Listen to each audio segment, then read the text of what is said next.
Salah satu resiko orang yang mengambil pinjaman online adalah kena bunga dan denda yang menumpuk ketika kita telat bayar tagihan atau lewat tanggal jatuh tempo. Nah, misalnya aku punya tagihan Kredivo itu jatuh tempo di tanggal 9, tapi baru bayar di tanggal 20. Kan ada selisih 11 hari. Nah, selisih 11 hari itu akan kena bunga dan juga denda.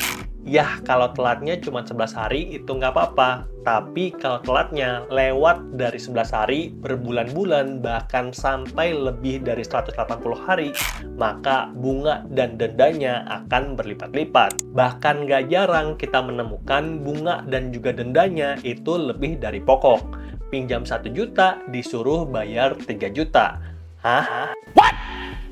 Makanya pada video kali ini kita akan bahas nih apa yang bisa kita lakukan sebagai konsumen agar tidak dirugikan.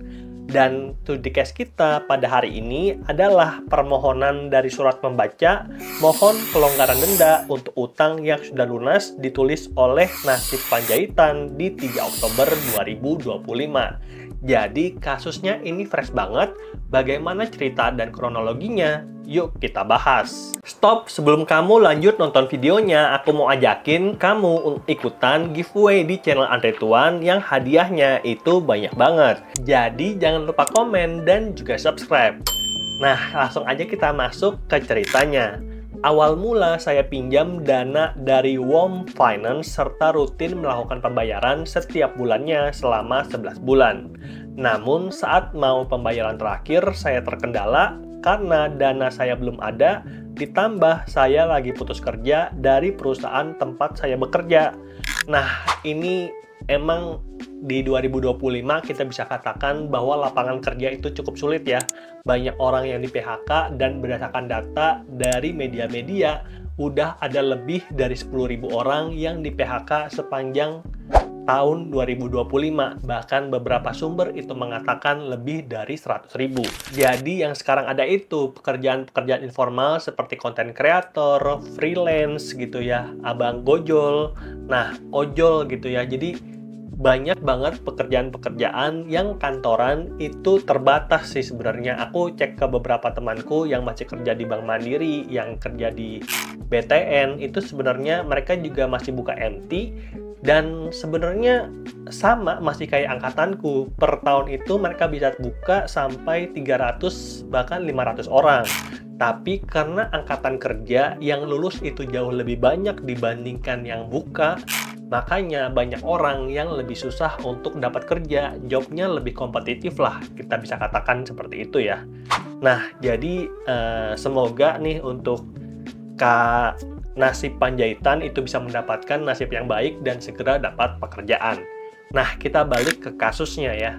Saat sudah pelunasan, saya sangat gelisah karena meskipun sudah melakukan pelunasan di WOM Finance, tetapi karena telat bayar, saya dikenakan denda yang cukup besar, hampir senilai 1 kali pembayaran angsuran pinjaman. Di sini ada bukti screenshot emailnya, mungkin kita bisa lihat ya. Selamat pagi konsumen WOM Finance, Bapak Nasib Panjaitan. Tadi kan udah kita tahu namanya ya. Informasi diskon denda BPKB di WOM Finance plat sekian-sekian, berarti artinya beliau ini menggadaikan atau mungkin leasing ya, leasing untuk kendaraan mobil atau motor. Cuma dilihat dari harganya mungkin ini motor ya. Dendanya 1.352.000 dan cukup bayar 800.000 saja. Jika minat bisa balas WhatsApp kami, batas diskon sampai 10 Oktober 2025. Terima kasih RZ. Masih mahal Kak, mencekik. Menurut beliau seperti itu.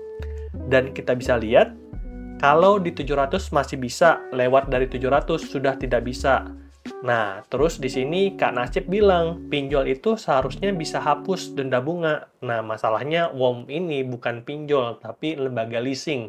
Kita tahu kalau misalkan di tiring lembaga keuangan yang paling bawah, itu ada bank digital, ada leasing, terus ada pinjol. Nih, jadi bukan pinjol ya, kalau WOM Finance dari namanya aja ada finance. Itu biasanya adalah lembaga leasing atau multi finance.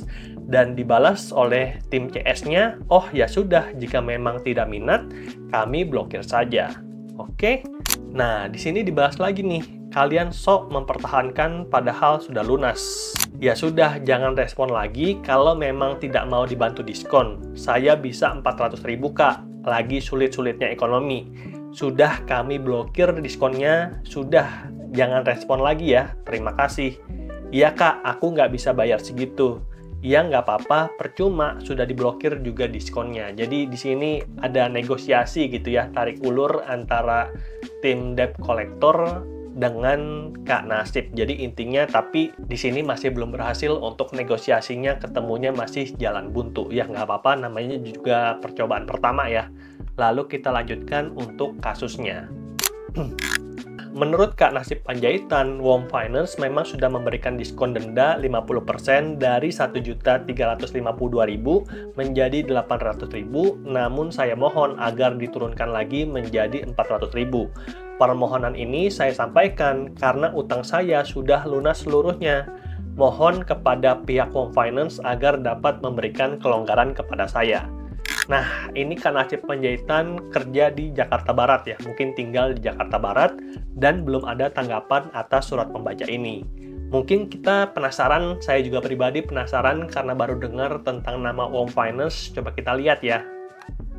Baru tahu akhirnya menemukan kalau WOM Finance itu adalah member dari Maybank Group dan dia ada berbagai produk seperti untuk leasing mobil, leasing emas, leasing motor, dan juga leasing haji ya.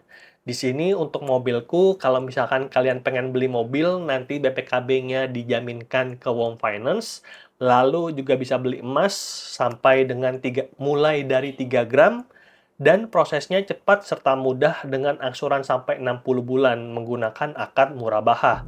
Berarti ini artinya mungkin ini ya, udah syariah ya. Kalau untuk pembelian emas dan juga untuk hajiku, berarti ini multi finance yang syariah. Tapi untuk motorku di sini nggak diklaim sih. Untuk akadnya itu apa, aku asumsi pakai akad yang konvensional. Jadi kalau motorku itu juga bisa jaminan BPKB motor di WOM Finance yang prosesnya mudah dan juga cepat. Nah, yang aku pribadi itu masih bingung tentang kronologi yang dituliskan oleh Kak Nasib Panjaitan. Yang pertama itu telatnya itu seberapa lama? Lalu yang kedua, BPKB-nya udah dikembalikan atau belum? Nah, karena biasanya kenapa? Biasanya yang BPKB-nya ini baru bisa dikembalikan kepada nasabah kalau tagihan dan semua biaya-biaya itu sudah lunas. Kalau misalkan masih ada masalah kayak gini, kemungkinan besar BPKB masih di tangan pihak WOM Finance. Nah, kalau menurutku pribadi, lebih baik kita segera selesaikan masalah dengan lebih cepat, karena kenapa? Takutnya dendanya itu makin menumpuk, dan kalau misalkan BPKB-nya itu nggak segera ditebus, dalam waktu kurang lebih 90 hari, itu akan masuk ke pihak ketiga, dan kalau misalkan lewat 180 hari, maka motornya bisa ditarik dan dilelang gitu ya, dan ini tentunya akan buat masalah lebih runyam.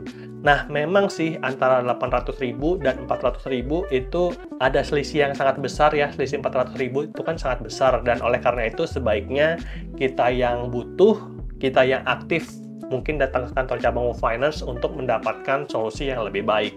Nah, kalau teman-teman mungkin ada kejadian yang sama atau mungkin ada solusi untuk bantu Kak Nasib Panjaitan bisa menemukan jalan terbaik, bisa mempertahankan motornya tanpa harus bayar denda yang berlebihan, boleh komen juga di bawah ya. Oke, mungkin segitu dulu aja video kita pada hari ini. Semoga videonya bermanfaat dan sampai jumpa di video yang berikutnya. Bye!